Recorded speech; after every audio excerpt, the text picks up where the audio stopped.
In this lecture, we are going to write our first ad together. I don't have any ideas pre-planned. We're going to really write this together. Hope you guys are not getting bored of me. We've been together for quite some time now, and we have a lot more to go. So let's pace ourselves.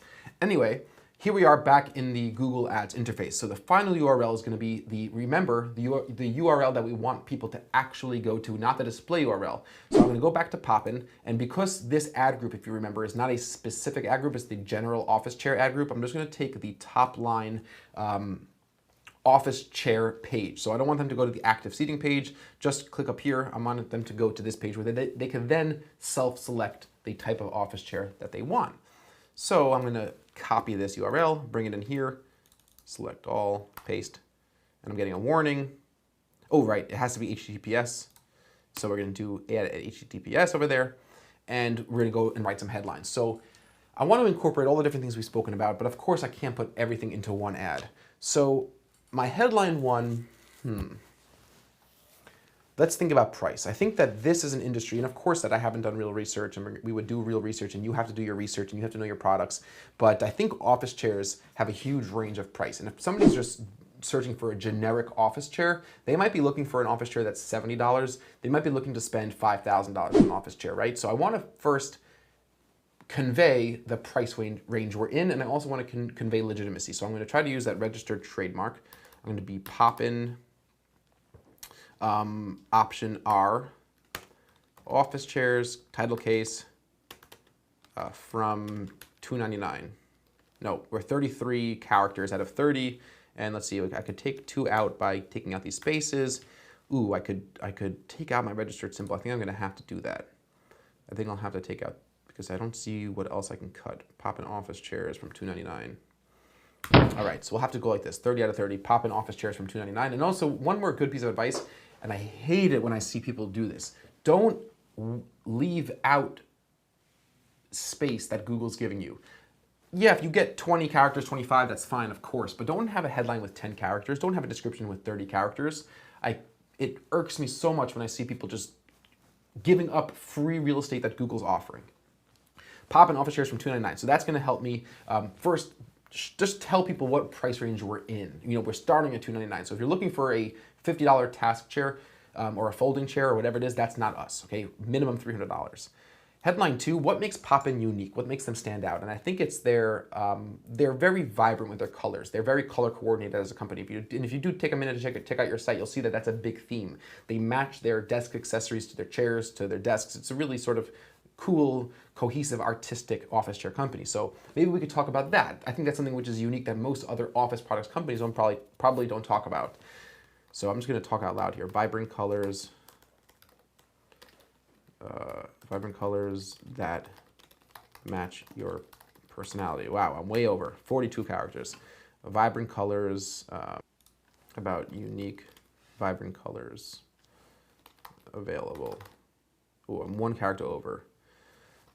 Exactly 30 out of 30. Unique, vibrant colors in stock.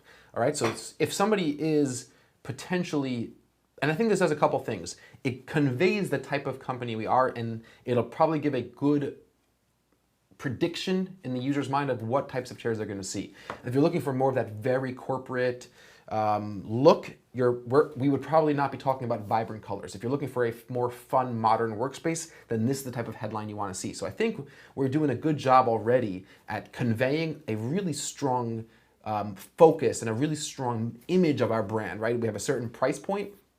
Poppin is the name, and unique, vibrant colors in stock. The only type of company selling office chairs that would talk about unique and vibrant colors is that sort of fun, modern, techie vibe for an office, open office space or something like that. You have the option now in Google Ads to add a headline 3. Of course, only 2 headlines will show up, but you could write a headline 3, and Google will substitute it at different times to test which combinations of headlines work the best. So we could write a different version of our headline 2, or we could write a completely different headline altogether. So let me jump over back into the website and see if I could figure out anything that I would want to put off the bat that sort of makes them stand out. I see that they have a wide range of styles on their site, and I think a lot of other companies will sell a very specific style. They have these rolling chairs, they have fabric chairs, they have all different sorts of seating, and we're talking again about generic searches. We want to sort of try to cover all our bases. If this was the ad group that spoke about rolling chairs, then we would specifically talk about the features of our rolling chairs. So maybe we'll say every choose from a full line of styles. Oh, I'm not gonna. How about view our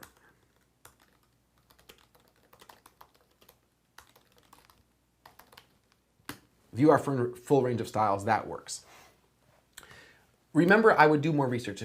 Does this company have specific accolades? Have they won any awards? Are they known for the durability of their chairs or how long their chairs last or things like that? Or are they known for a really unique warranty? That's something that I would put in. I would say, let's say free shipping, 30 days guaranteed. If that was the case, that would be a great potential headline number 3 or headline number 2. And of course, like I said, or I'm not sure if I mentioned this, it's very important to always have at least 2 ads minimum in an ad group, but I would usually recommend 4 ads. That way you could test 4 different versions of a headline through A/B testing.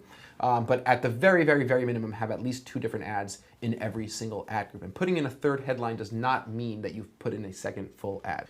So you have a couple display paths that we'll want to clean up. So maybe we'll do something like office-chairs, all chairs. Something like that.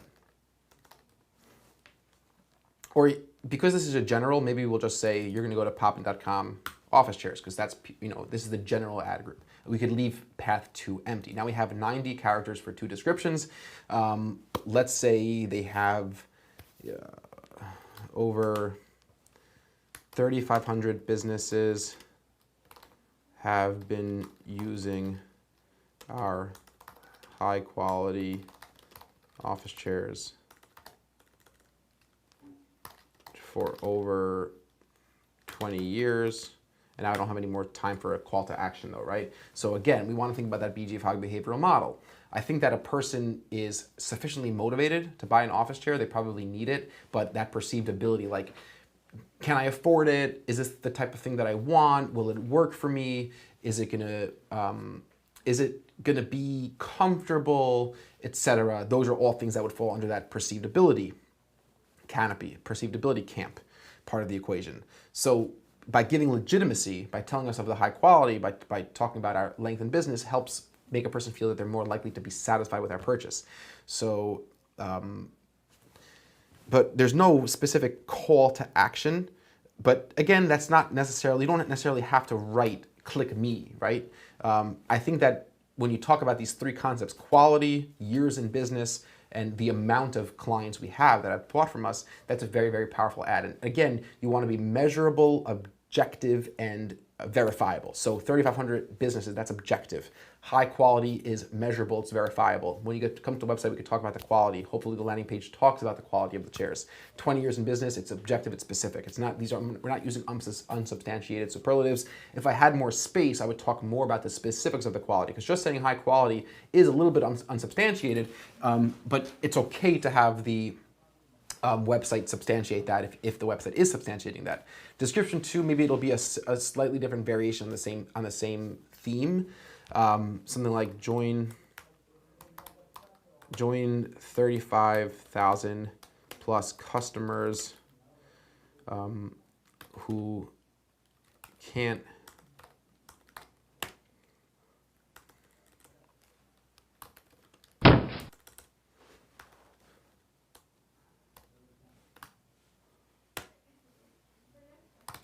whose behinds are in love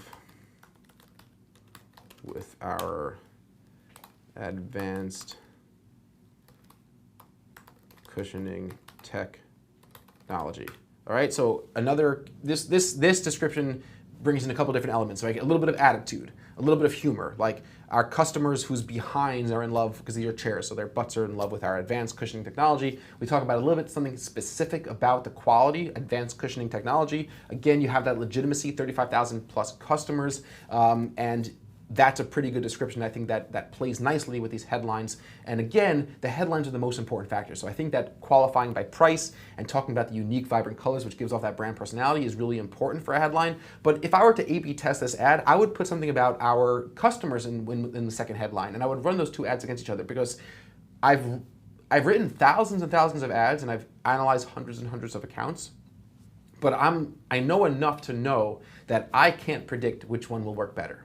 I don't know if a headline that talks about our unique and vibrant colors and a price qualifier will work better than a headline with, let's say, a price qualifier and then talking about how we have 35,000 plus customers and we have advanced cushioning technology. I would test those, right? And that would be a great test. Test those different headlines. You could open up URL options to put in your tracking templates at the ad level. If you're going to use tracking templates, you'll almost always use them at the campaign level, so we don't need to do that now, and plus we already spoke about what those are. And of course, you could see some previews, a desktop preview of what this ad will look like. It's not showing us any previews of ad extensions, and we could see a preview of what our ad will look like on a mobile device with a nice little display URL over here that looks really clean. And if you click on this little button here, Google will actually show us some example ads. And I don't think you need to look through those because our ads are always going to be a lot better. And once you come down, you click done. You have the option to now create another ad. I could duplicate this ad if I want to and work from there. I could trash this ad if I'd like to and work from there. I could click new ad and just write another ad. I'm not going to do that now because it's just going to be repetitive going through the same thing. We're going to be building out this campaign in a lot more detail and a lot more size and scope as we move along. I'll click done. It actually saved a second ad. I'm just going to delete one because it's the same thing. I have one ad, and I'm going to go ahead and click save and continue and go on to billing. So now you really have a lot of good information about effective ad writing. You understand some psychological principles. You understand the BJ5 behavioral model. You understand the anatomy of expanded text ads. You understand character limits. You understand compliance issues, and you understand a lot of best practices. I think you're now in a really good position to write ads as good as anybody else. It just takes some time. It takes some effort. It takes some research. It takes some creativity. It takes some good thought. It takes an understanding of the business and the products. But I'm absolutely confident in you that you could do it. And I'm not just saying that to make you feel good, and I'm not just saying that as like a rah, rah, rah. I've really seen people in our office that came in totally unable to write a decent ad. And they went on to learn, to train, to practice, to test, to research, and they came out incredibly, incredibly effective ad copywriters. And I have no doubt that you could do the same with just a little bit of hard work. So we're gonna click save and continue and move on to billing. And in the next section, I'm gonna walk you through setting up your Google ad billing. Pretty straightforward. There's a couple different billing options. We want to get that out of the way. It should be a quick section. And we'll then get into keywords, the heartbeat of your Google Ads account. And we've maybe scratched the surface, a drop about keywords, but we really haven't even begun to touch it. So I look forward to seeing you guys very soon in the very next lecture.